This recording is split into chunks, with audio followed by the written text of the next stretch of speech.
She cheated with my best friend, so I documented everything. 30 days of paperwork put me back on the title and sent them packing. Before we start, tap like, hit subscribe, and turn on the bell. Let's go. I am the man who rebuilt a quiet life from ash, and tonight I watched two people I trusted choose each other in the window over my sink. Steam fogged the glass. Their shadows moved like a cheap play, hips and hands and lies rehearsed. My hand found the doorknob, then let go. Breathe, I told myself, and tasted metal. A long time ago I learned there are only two stories after betrayal. The loud one that feeds liars, and the careful one that starves them.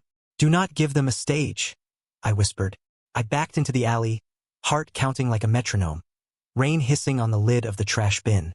The kitchen light gilded the lemon on my cutting board, the only honest bright thing in that room. I unlocked my car and let the heater hum, eyes burning, jaw stone. I typed one sentence into notes with a thumb that would not stop shaking. Never the bus again. Screenshot saved as anchor_00.png. Timestamp blue as a bruise.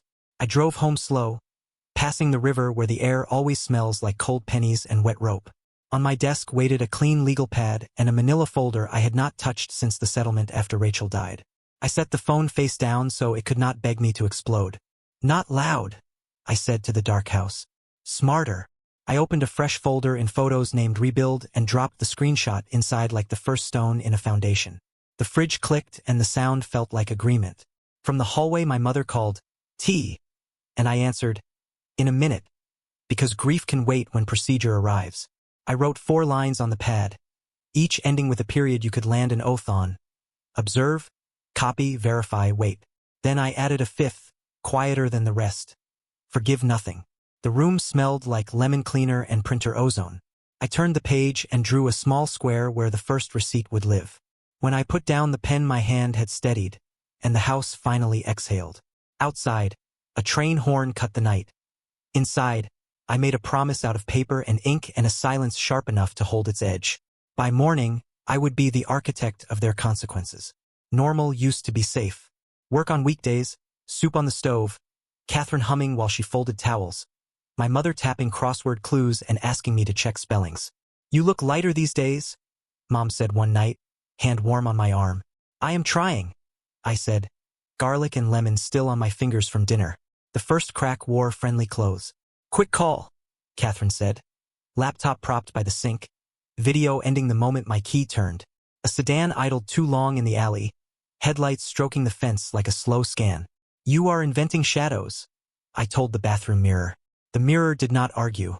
It fogged. She came home with a new cologne in her hair and a new brightness that did not include me. On the counter, a receipt curled at the edge. Bar name I did not love, timestamp just past midnight. I took a photo and named it receipt_bar_1. That night I laid out the tools that had rescued me before. A binder with black tabs, an air gap drive, a stack of envelopes, a label maker that sighed like a tiny train. Why the office supply store exploded in here? She laughed.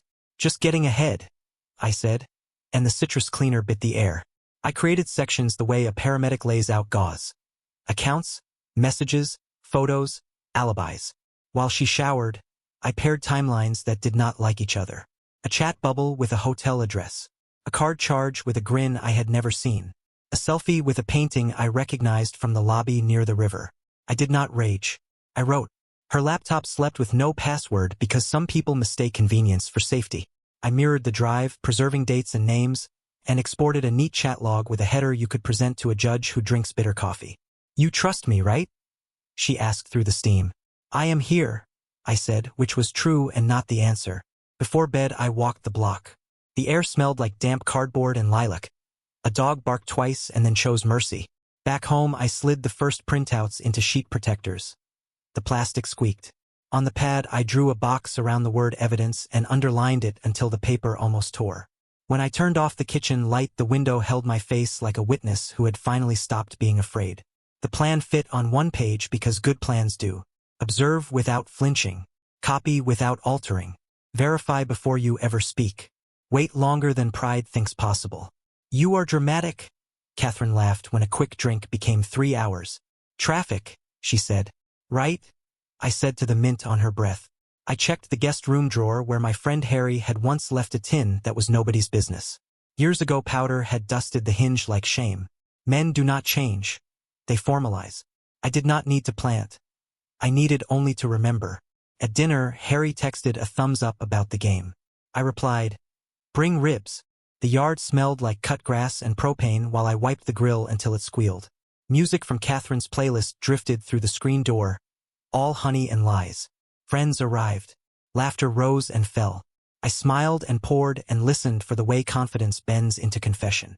Harry bragged low about a deal that would make him glow. "Couple of calls and I am golden," he said, tapping his nose like a television detective. I nodded as if I were a man without a memory. At midnight he sagged on the couch and asked for the guest room. "Keys in the bowl," I said. After the house settled, I walked the rooms with a camera that clicks like a small clock. Photo of the bar receipt pinned to the fridge. File saved as pin_receipt_kitchen. Photo of my tools where serial numbers show without glare. Photo of the calendar with the weekend boxed. In the office I assembled a one-page timeline with arrows a child could follow. I printed 2, mailed one to myself. Postmarks are the quietest witnesses I know. Before sleep I stood in the guest doorway and watched Harry snore. The sound wet and careless, and felt no heat. I felt procedure. On the pad I wrote, "Let the record show." The heater kicked on with a hollow hoof, and I understood the shape of what I would do next. I gave my life 30 days of ordinary because patience cuts deeper than rage. "We still good for the weekend?" Harry asked. "Always." I lied, the grill grates rattling in my hands. Catherine leaned in the doorway and watched the street like it owed her a parade. "You are quiet," she said. "Working," I answered. In my pocket, an envelope addressed to myself waited for a stamp. Inside sat copies of their hotel snapshots and a receipt with the painting I recognized from the river lobby. At lunch I bought black tabs and labeled a binder like a clerk who believes order is mercy. Accounts, messages, photos, alibis. The kitchen smelled like citrus cleaner and pepper from the skillet. I could hear my mother humming vowels in the living room. At midnight I matched card charges to chat timestamps and drew small red circles where truth leaked. Then I opened a prepaid phone, placed 2 anonymous calls that offered nothing but a date, a plate, and a habit a man had never really buried. I snapped the card in half by the river and let the pieces fall where the current could tell its own story. Back home I wrote down the time and slid the note into the sleeve marked chronology. An investor I respected owed me a favor measured in clarity, not in coin. I drafted a simple letter with no venom in it, subject line due diligence courtesy, and attached a public record number every search could confirm. "You appreciate straight lines," I wrote, and left it there. Paper moved through channels the way water finds a slope. The next morning I woke to geese arguing over the pond and the smell of coffee I did not yet want. Catherine scrolled at the island and said, "Wild night online." Her tone tried casual. Her thumbs did not. I rinsed a mug and listened to the house breathe.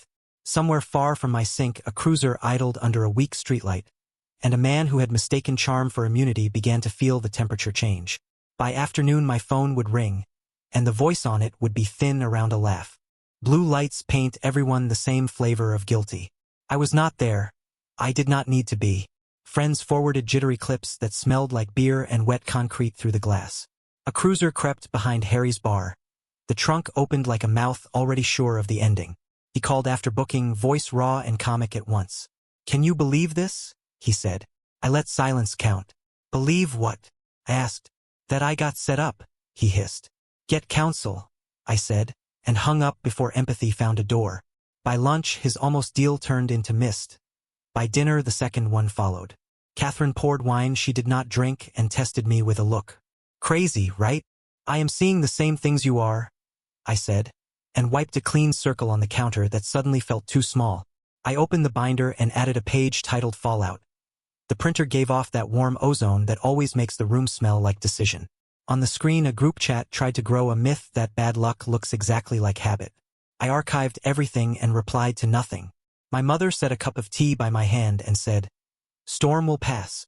"It will," I said, "because storms and stories obey physics when you let them." At dusk I walked to the river and let the air lift the heat out of me. Back home my inbox pinged with a reply from a man whose job requires clean reputations. "Appreciate the heads up," he wrote. 2 keystrokes later I slid confirmations behind the tab marked investors. In the quiet after, I could hear the furnace start with a soft hoof and the clock on the stove blink a stubborn green. The phone lit again. Not him. Her. She wanted to talk about the future, and I finally had the paper to define it. I slid a page notice across the island in my head, already titled Move Out, already dated, already scanned as notice_draft. The only thing left was to decide whether I would hand it to her warm from the printer, or make her read it at the title desk. I made the decision feel like paperwork, not theater. We're done, I said at the sink, citrus cleaner sharp, faucet hissing like it disagreed. I slid a one-page notice across the counter, move out date boxed, inventory listed, signature line bare. The PDF in my email already read 07_notice.pdf. You can't just evict me, Catherine said, voice bright with panic. I tapped the clause she'd signed when she brought her boxes. 30 days, no penalty if either party ends it. This is cruel, she tried. No, I said. This is accurate. I removed her line from my phone plan, the bank portal cool under my fingers, and saved the screen as 08_card_disabled.png. Her eyes went glassy. We can fix us. The printer warmed and breathed out the cover letter that said we were past fixing. I labeled tubs with blue tape, keepsakes, kitchen, misc, and photographed each lid, timestamps glowing like little witnesses. In the next room, my mother folded laundry and hummed a hymn I couldn't name. You loved me, Catherine said softly. I did, I answered. That's why I'm doing this on paper. She stared at the blank signature line, then at me, and I watched calculation replace grief. She put the pen down. If you make this ugly, she said, I can make it uglier. I capped the pen and slid it back. Bring your adult voice tomorrow, I said. We'll finish at noon. The fridge clicked once, and the house held its breath with me. She arrived with a smile that didn't reach her eyes and Harry behind her. Aftershave loud as a radio. Came to grab my tools, he said. Palm already on my drill. Those are mine, I said, and held up the serial list I'd printed last night. 09 serials list PDF. Ink still smelling like ozone. He lifted anyway. I dialed non-emergency. The officer's vest rasped. His clipboard whispered carbon as he wrote. You've got numbers? He asked. I handed him the sheet and a photo I'd taken yesterday. Tools laid out under good light, serials clear. Matches, he said, and set the drill back on my table with a dull thud that felt like punctuation. Catherine hovered, keys biting her palm. You called the cops? She hissed. I called for documentation, I said. The officer glanced at her trunk. Anything else you're taking? She lifted a box. Inside, the corner of a leather case I knew like bone. Rachel's camera. My mouth went dry. That stays, I said, voice even. It's mine. Catherine opened her mouth, closed it when the officer's pen paused. Patient. I slid an insurance rider across, serial listed years ago, and a photo labeled 2015_peer.jpg where Rachel wore the strap like jewelry. The officer nodded once. The box returned. Harry looked at the floor, then at me and found no purchase. You really want enemies? He said. I want accuracy, I said. Outside, a crow laughed from the utility line. Inside, the officer tore off a pink copy that smelled faintly of dust and rain. Keep this, he said. Paper helps. That night the house felt too quiet, the kind of quiet that shows you what you never want back. You planned this, Catherine said, standing in the doorway with a box cutter glinting silver under the kitchen light. I planned for the day I'd need paper more than patience, I said. She tapped the TV. I'm taking this. I bought it. With my emergency card, I said, sliding the statement over and tapping the line with the purchase. Then the page where her signature agreed to reimburse. She stared at her own name like it belonged to someone else. I photographed the TV's backplate, serial sharp, saved as 10_TV_serial.png, then opened our text where we'd agreed it stays if we end, file name 10A_TV_agreement, PNG. The heater hoofed on. The vents sighed warm air over our ankles. You won't send anything to anyone, she said, chin toward the envelope I'd placed by the toaster for effect only. I won't have to, I answered. Consequences already know the address. My phone buzzed. Subject line, due diligence follow-up. One investor thanking me for verifiable chronology. I hole-punched the print and slid it behind a tab that read investors. She watched me file and went pale. You set him up, she said. I shook my head. Harry's history set him up. I just stopped standing between truth and gravity. Outside, A U-Haul downshifted. Inside, the box cutter clicked closed. Tomorrow, I said. Noon. She stared at the clock until the green numbers felt like a verdict. Morning arrived as a letter. Notice of suspension. Company masthead blue and cold. I printed it. The toner's warmth curled the edge as if the paper were trying to shrug. He needs a character statement, Catherine said, lip bitten toward sympathy. I poured coffee, bitter and faithful. He needs counsel, I said. My phone chimed again. Court site alert. Arraignment scheduled. Case number stamped like a barcode. I screenshotted, saved as 11_case_register.png, and dropped it into the binder behind a tab labeled court. The front door opened. Her perfume arrived 2 seconds before she did. I'll pay for the TV, she said, voice clipped. Good, I said, sliding a simple receipt toward her. Amount due, space for signature. She signed with a little stab of the pen. You'll ruin me with HR if I don't play nice, she said, testing. I slid the unsealed envelope back into a drawer. I don't need to ruin you, I said. I need you out. The calendar on the fridge showed a blue box around Friday. I took a photo and labeled it 12_move-out_deadline, PNG. She followed my gaze. We were a family, she tried. From the hallway my mother said gently, families don't lie to their kitchens. Catherine flinched, then set her jaw. You're cold. I am measured, I said, and the kettle clicked off with a sound like agreement. At the door she paused. He says this was a setup. I lifted the print, booking log beside screenshots of his boast texts, and tapped both. He set himself up. The wind grabbed the door when she opened it and the house exhaled snow. She left the next day with boxes labeled in my handwriting and dignity she hadn't packed.